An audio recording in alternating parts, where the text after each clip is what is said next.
Mari kita masuk dalam doa.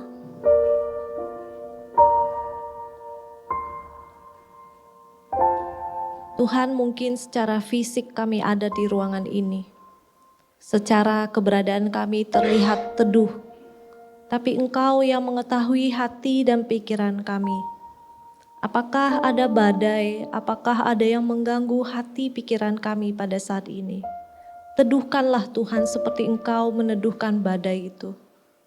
Rangkul kami, peluk kami dalam kasih setiamu. Biarlah waktu yang singkat ini kami rindu boleh disapa dengan kebenaran firman-Mu. Berbicaralah Tuhan, kami siap mendengarkan. Di dalam nama Tuhan Yesus kami berdoa dan mengucap syukur. Amin.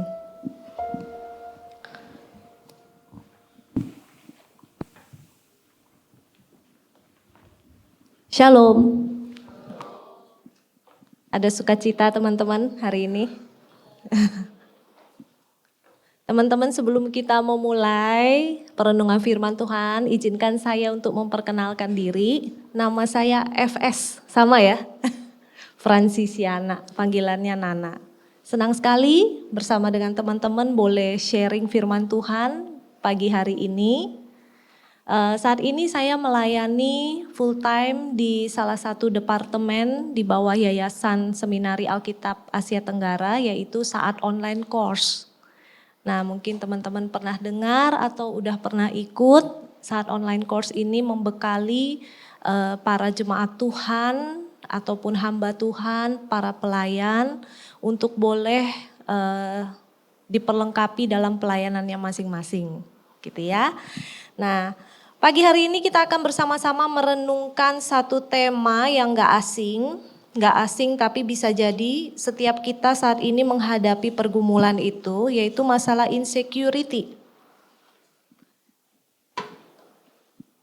Apa sih insecure itu teman-teman?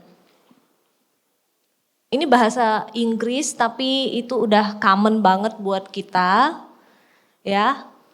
Adalah perasaan yang merasa kita nggak cukup baik ya.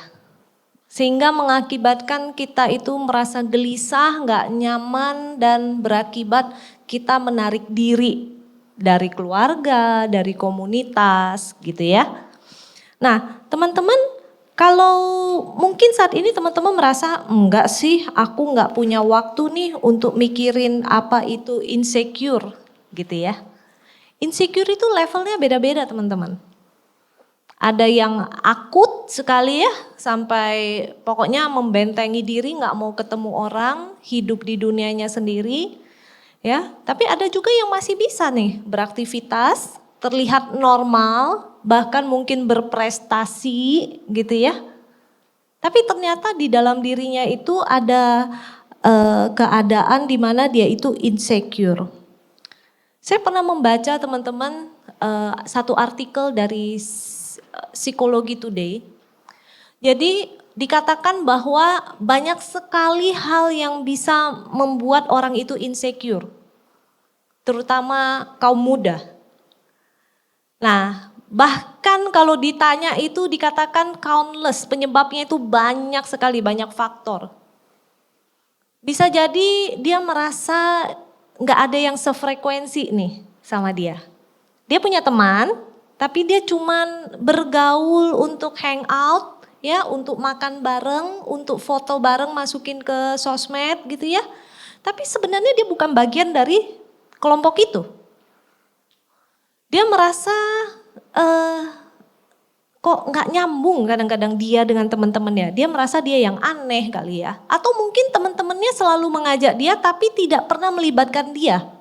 Jadi dia istilahnya pelengkap penderita gitu ya di dalam kelompoknya. Nah, ada juga yang merasa insecure dalam hal prestasi. Boleh saya tahu yang di sini masih kuliah? Siapa? Yang masih kuliah boleh raise hand, kuliah. Loh, kerja semua ini? Oh, kuliah ya. Loh, oke. Yang bekerja? Ada? Oke. Yang lagi menanti ya peralihan gitu ya. Habis kuliah nih masih ya enjoy dulu lah gitu ya. Sambil masuk ke dunia budak korporat gitu ya. Nah, ada yang merasa dia itu nilainya di sekolah gitu ya, di kampus nggak baik, kurang lah gitu. Ya, B- gitu ya, C+ gitu. Yang penting nggak ngulang SKS-nya. Ada juga yang merasa tuntutan papa mamanya terlalu tinggi atau pressure keluarga besar yang semuanya dokter, jadi dia harus dokter gitu ya. Padahal dia sukanya teknik gitu ya.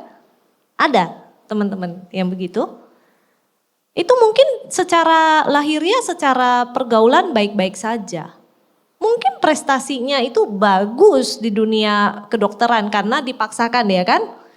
Tapi hatinya nggak nyaman gitu loh. Masih aja kurang gitu ya.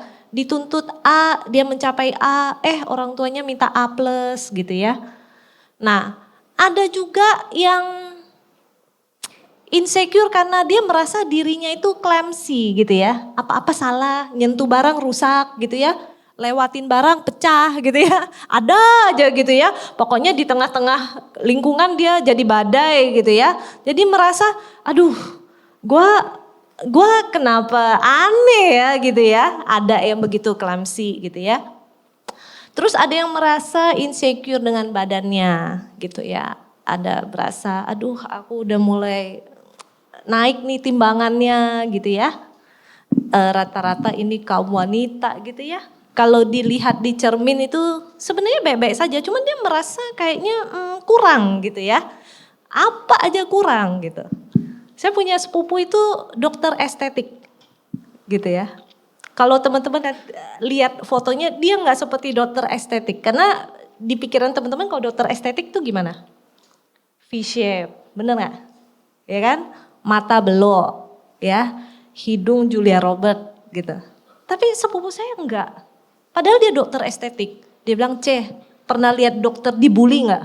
Maksudnya, gue tiap hari dibully pasien gue. Katanya, kenapa? Menurut mereka gue nggak cantik. Tapi gue dokter estetik. Dia bilang gitu. So, tapi kamu mampu membuat mereka terlihat lebih cantik. Ya, tapi apakah gue harus berubah seturut apa yang pasien gue mau? Gitu loh. Saya bilang gak usah dong. Mau-mau enggak, ya kan? Akhirnya dia memikirkan ya gak ada guna juga dia merubah penampilannya gitu ya. Hanya untuk memenuhi kepuasan daripada pasiennya. Akhirnya dia apa adanya. Matanya sipit, hidungnya pesek gitu ya. Ya tapi kulitnya glowing sih ya, namanya dokter estetik gitu ya. Tapi akhirnya pasiennya tuh banyak banget, kenapa? Ya banyak pasiennya adalah teman-teman saya akhirnya bilang, you know, dia bilang gitu, salah satu dokter estetik yang paling otentik itu adik kamu, dia bilang gitu. Kenapa? Dia gak perlu membuktikan dia mesti cantik dulu untuk jadi dokter estetik. Artinya apa? Dia udah selesai dengan insecure-nya gitu ya. Dan dia juga porsinya juga badannya juga gemuk gitu ya. Tapi dia bisa bikin pasiennya langsing gitu. Menarik sekali gitu ya. Artinya dia deal dengan dirinya dan profesinya dan dia tetap excellent dengan apa yang dia lakukan. Nah, mungkin kita ada di antara salah satu faktor yang dikatakan oleh psikologi today ini. Oleh karena itu kalau kita ada tentu otak kita akan memikirkan bagaimana cari jalan keluarnya, benar? Otomatis. Kalau gue ada di salah satu dari yang disebutkan itu, bagaimana jalan keluarnya? Ada banyak sekali teman-teman kalau browsing gitu ya, ada banyak sekali saran untuk kita boleh ada jalan keluarnya gitu. Mungkin disuruh pokoknya fokus pada goals kamu aja deh, jangan mikir orang lain. Atau kamu cari orang yang benar, kamu punya temen yang accountable, kamu punya support system, yang toxic itu ditinggalin gitu ya, biar nggak makin insecure. Banyak sekali yang hal-hal yang ditawarkan oleh dunia ini untuk kita bisa keluar dari insecure kita. Tapi sebagai anak Tuhan pagi hari ini saya mau mengajak kita melihat apa yang Alkitab katakan dan bagaimana kita kaum muda untuk boleh deal dengan segala hal-hal yang menerpa kita dan mempengaruhi insecure diri kita. Kita baca 1 Timotius 4, 12-16. Saya mau minta kaum pria membacakan ayat 12-13, kemudian yang wanita 14-16. Silakan dibuka Alkitabnya. Alkipon ya, silakan. Kalau sudah, saya akan hitung yang pria terlebih dahulu membacakannya bagi kita semua. 1 Timotius 4, 12-13. Silakan, 1, 2, 3.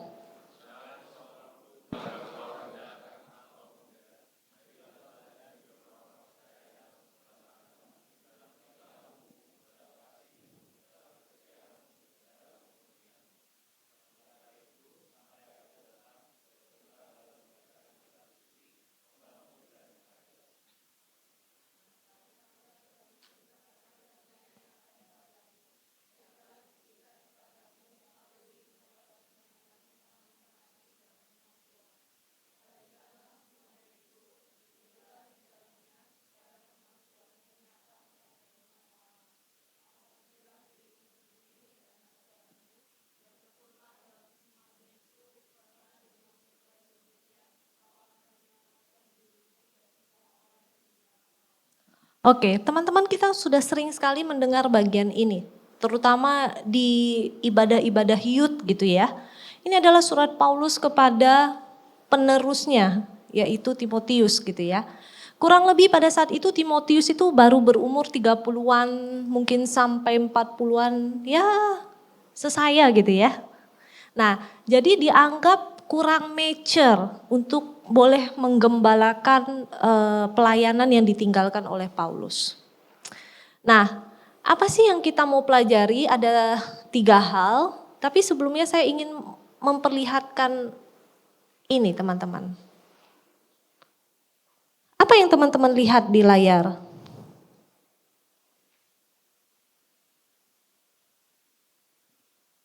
Mangkok?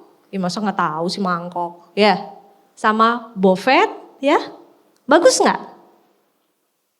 Indah nggak? Coba saya mau yang bilang bagus, estetik, indah, angkat tangan. Kalau mangkoknya dijual kurang lebih $3.000 US, beli nggak?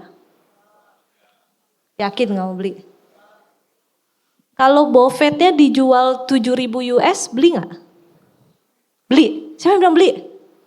Ada yang beli? Nyicil ya? 0% pun nggak mau kayaknya ya.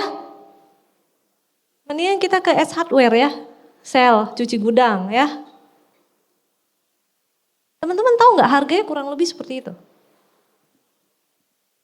Dan orang rebutan, waiting list. Barang apa ini? Teman-teman nanti search, jangan sekarang ya. Yang di atas itu namanya kintsugi. Kintsugi itu adalah seni Jepang yang dimana dia memperbaiki barang yang udah rusak, kemudian ditempelin dengan cairan emas. That's why dia mahal. Dan nempelnya bukan sembarang nempel, tapi ada seninya. Makanya teman-teman lihat, guratannya indah. Ya. Jadi zaman dulu gitu ya, ada barang-barang pecah belah yang memang keturunan nenek moyang atau antik gitu ya, pecah gitu, maka pergi ke satu ahli seni kintsugi untuk di repair. Nah, supaya tidak terlihat lemnya, maka dimodifikasi agar tempelan bekas retaknya itu dipoles dengan emas supaya menjadi satu karya seni yang seharusnya udah nggak ada value-nya tapi jadi bervalue tinggi. Kemudian yang bawah itu adalah bofet kayu, ya, yakisugi. Itu bofet kayu yang terbuat dari kayu yang sudah dibakar. Jadi istilahnya ini arang, teman-teman. Kayu arang. Kita tahu beli arang di pasar berapa ya? Gitu. Tapi menariknya dengan teknik tertentu, kayu yang sudah dibakar ini malahan memberikan nilai value yang tinggi karena secara kekuatan dan ketahanan dia semakin baik. yang dinamakan teman-teman perspektif. Bagaimana orang pertama melihat barang yang sudah rusak, tidak ada value, dia bisa membuat barang itu mempunyai value yang tinggi. Bagaimana sepotong kayu yang biasa saja bisa diolah dengan cara dibakar ya, dengan sedemikian rupa, dengan teknik tertentu menjadi salah satu kayu dengan nilai value yang sangat tinggi. Nah, inilah apa yang kita lihat dari pesan Paulus itu kepada Timotius. Dikatakan jangan seorang pun menganggap engkau rendah karena engkau muda. Orang bisa melihat teman-teman itu masih bocah. Teman-teman belum mengerti apa itu dunia. Mungkin masih disupport keluarga, mungkin masih hidupnya disupport fasilitas keluarga. Bekerja mungkin under perusahaan keluarga, dianggap nggak bisa ngapa-ngapain tanpa keluarga. Mungkin hal yang sama kita alami, perasaan yang sama kita alami seperti apa yang dialami oleh Timotius. Tapi guru spiritualnya, Rasul Paulus berkata bahwa jangan seorang pun menganggap engkau rendah karena engkau muda. Gimana supaya orang gak menganggap kita sepele gitu ya? Dia kasih tahu, jadilah teladan bagi orang-orang percaya. Teman-teman, menjadi teladan ini bukan perkara mudah. Perkara yang tidak mudah, simple tapi tidak mudah. Teman-teman, apakah punya seseorang yang teman-teman teladani saat ini? Kalau dulu waktu kecil aku bilangnya sih superhero ya. Karena nontonnya Superman, Satria Baja Hitam. Nah itu gak tahu dah ya, kita beda generasi ya.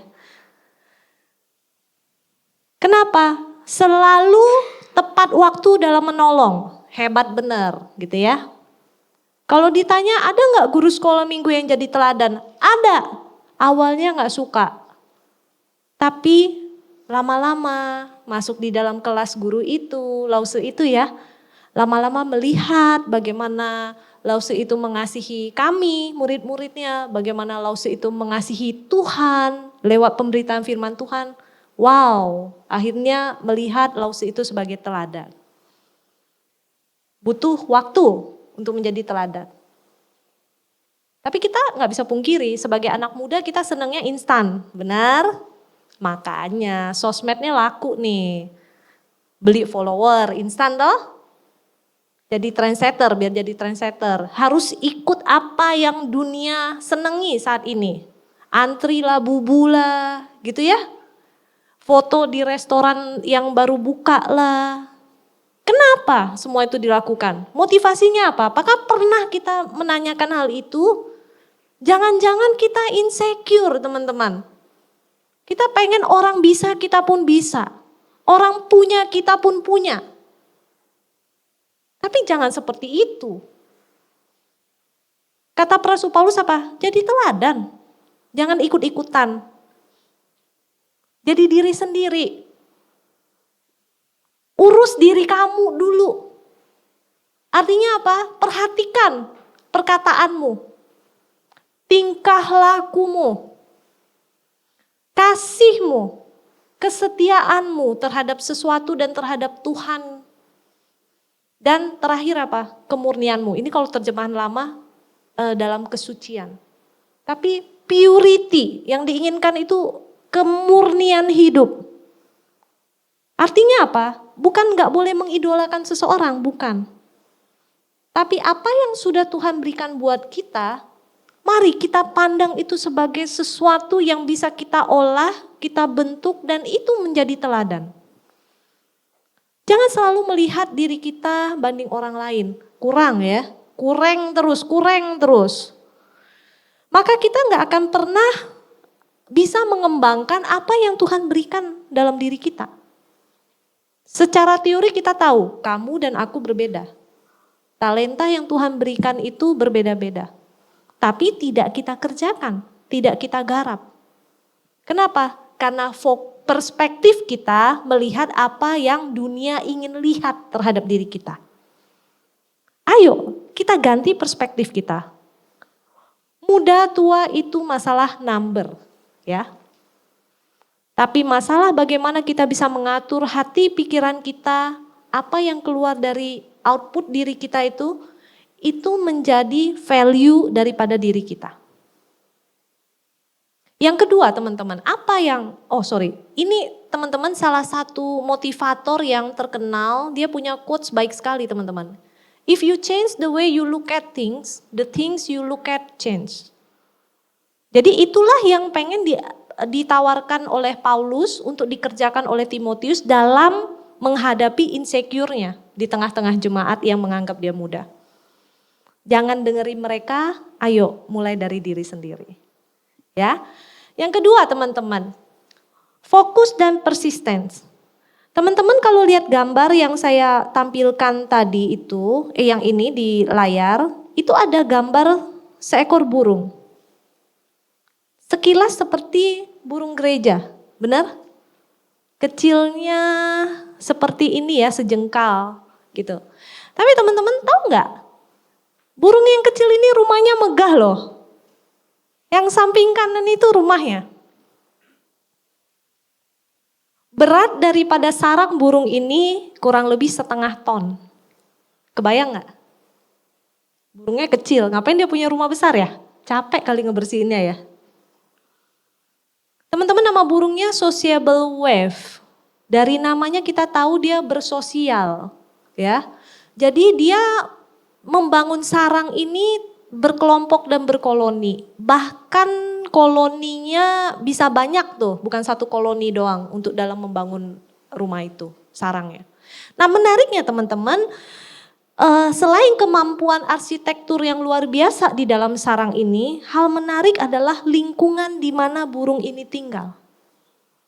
Teman-teman boleh nanti browsing dan mencari tahu, rata-rata burung sociable wave ini tinggal di sabana, di padang yang kering.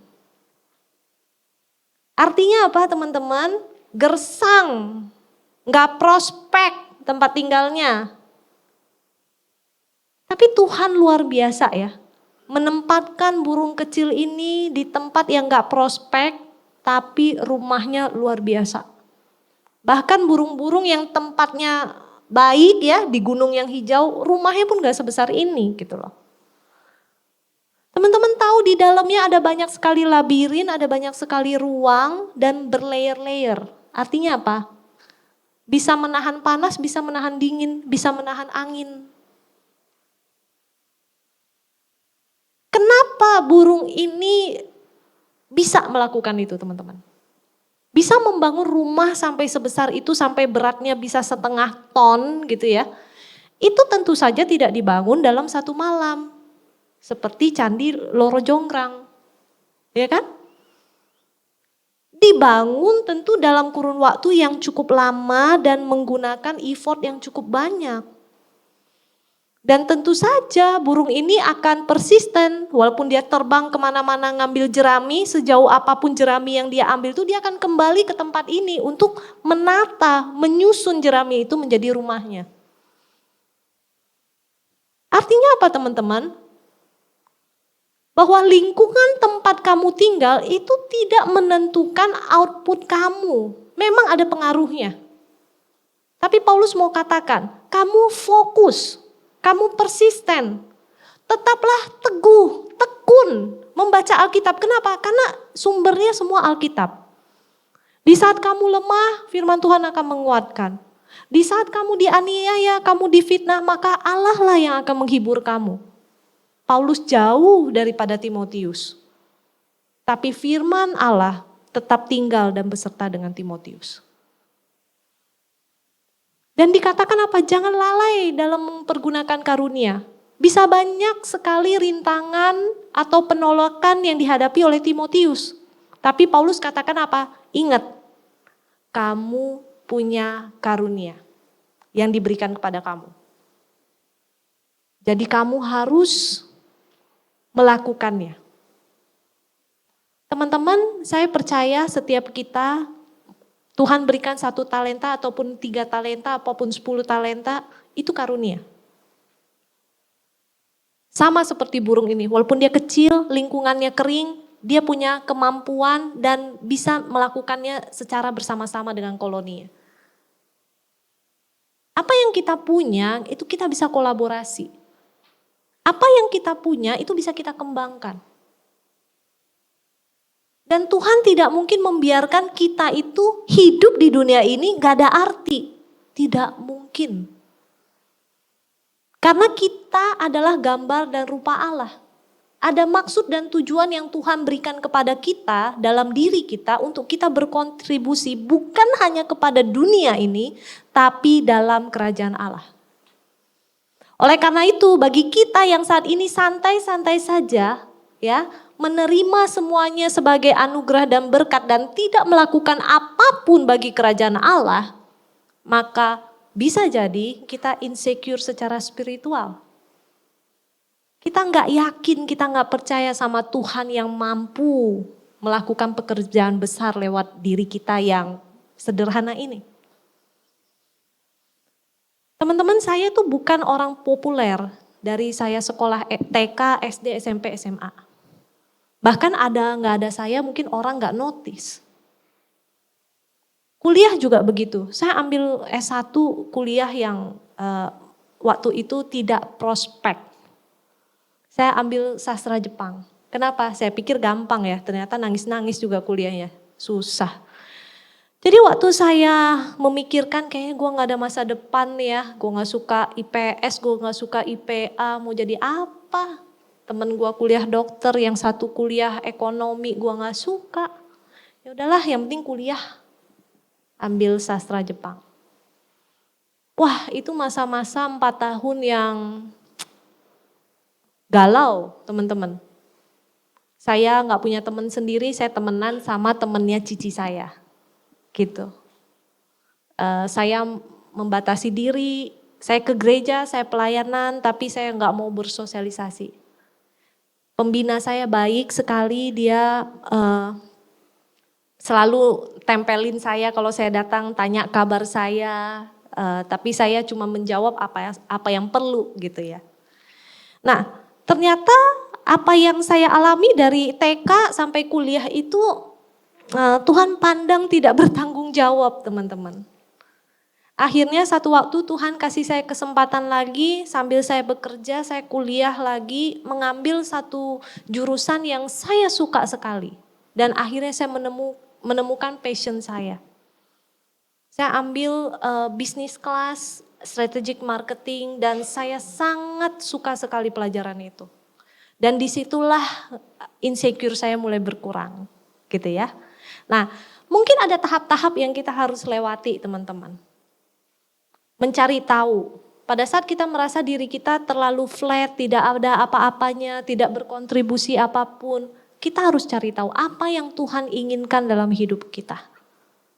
Jangan pernah lelah bertanya kepada Tuhan, Tuhan maunya aku apa?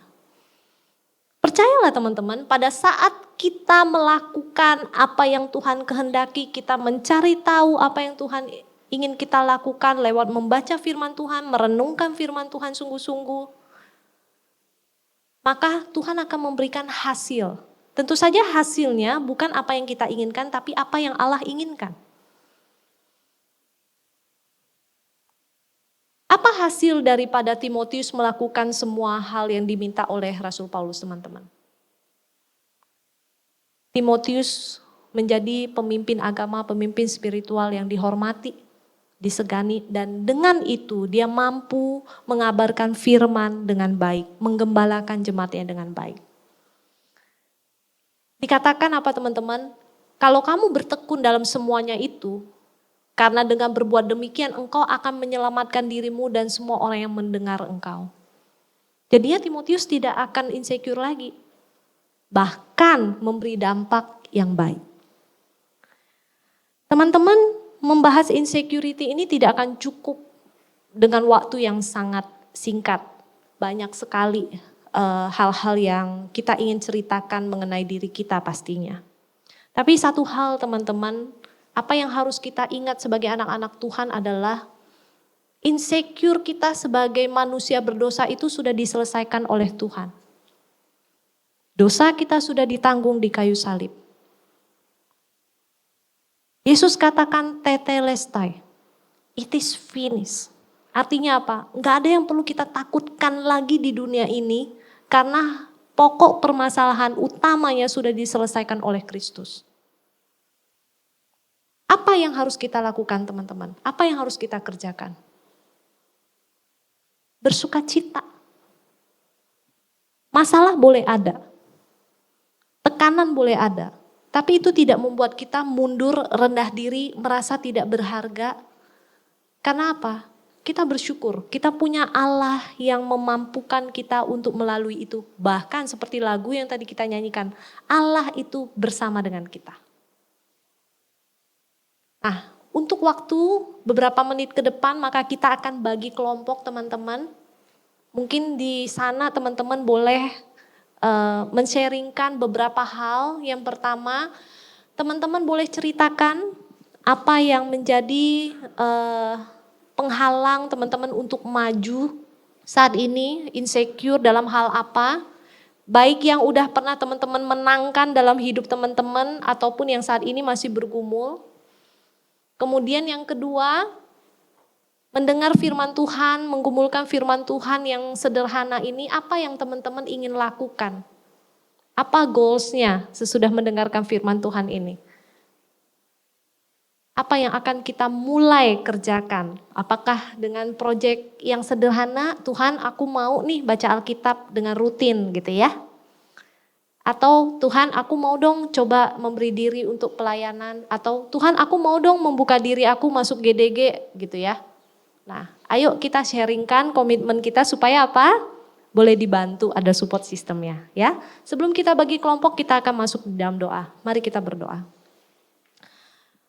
Tuhan kami mengucap syukur kebaikan Tuhan dalam hidup kami.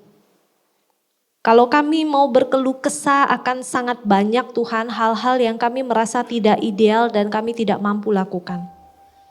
Tapi Tuhan kalau kami melihat ada banyak hal juga yang kami patut syukuri dan kami boleh terus mengembangkan kesempatan-kesempatan yang Tuhan berikan. Di tengah keluarga yang tidak sempurna, Tuhan hadir sebagai Tuhan dan gembala kami. Di tengah lingkungan teman-teman yang tidak sempurna, Tuhan hadir menjadi sahabat kami yang setia. Di tengah-tengah gereja yang penuh dengan orang berdosa yang tidak ideal, Tuhan Engkaulah kepala gereja itu. Maka di tengah hal-hal yang tidak ideal ini kami mau keluar daripada intimidasi si jahat bahwa kami tidak mampu, kami tidak berharga. Kami mau merubah perspektif dan fokus itu menjadi kami adalah milik Kristus. Berharga di mata Tuhan, orang-orang yang sudah ditebus dengan darah yang sangat mahal. Oleh karena itu Tuhan, lewat firman-Mu ini kembali sadarkan kami, bangkitkan kami, menjadi anak-anak Tuhan yang boleh berperang di garda terdepan untuk boleh memperluas kerajaan-Mu.